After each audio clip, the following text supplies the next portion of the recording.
silakan teman-teman yang lain.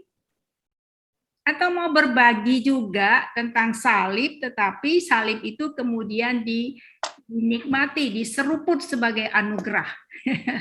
Ya, silakan. Mungkin juga mau bertanya kepada Pastor Adi. Ya.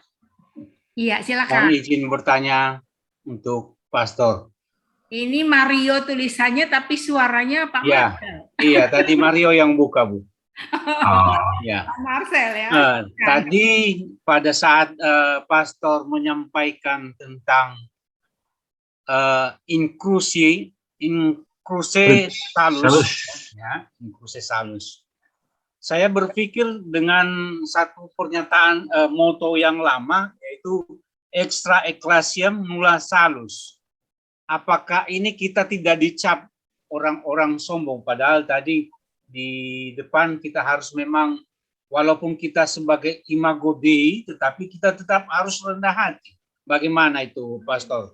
Untuk memahami itu supaya kita nggak dianggap sombong amat orang Katolik, di dalam salib ada keselamatan gitu.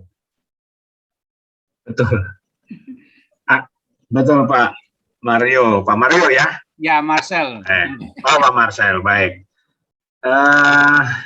Memang ini konteksnya harus dibedakan. Pada waktu muncul nulla salus extra ecclesiam itu memang situasi gereja Katolik, atau sebenarnya tidak persis gereja Katolik ya, negara-negara di Eropa dan perkembangan pada waktu itu memang ada banyak kejadian ajaib ya dari Jeanne d'Arc dan sebagainya misalnya, yang mengalami situasi perang pada waktu itu, dan tanda kemenangan salib itu memang betul-betul tanda kemenangan ketika mereka berperang begitu ya. Jadi ya pasti kemudian muncul kata-kata itu, tidak ada keselamatan di luar salib gitu ya.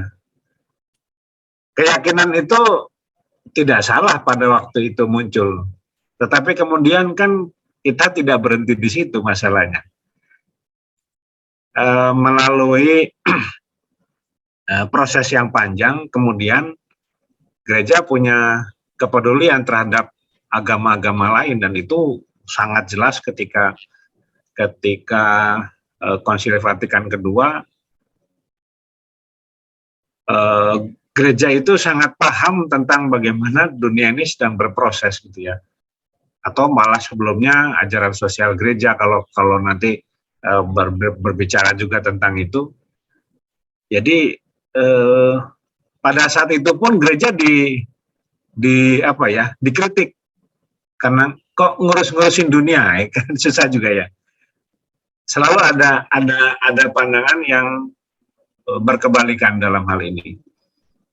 Saya kira sekarang memang bukan pandangan nulla salus extra ecclesia, tetapi bahwa kita menghormati semua manusia, apalagi tahun ini Gereja Keuskupan Agung Jakarta berbicara tentang misalnya ajaran sosial gereja dan martabat manusia gitu ya.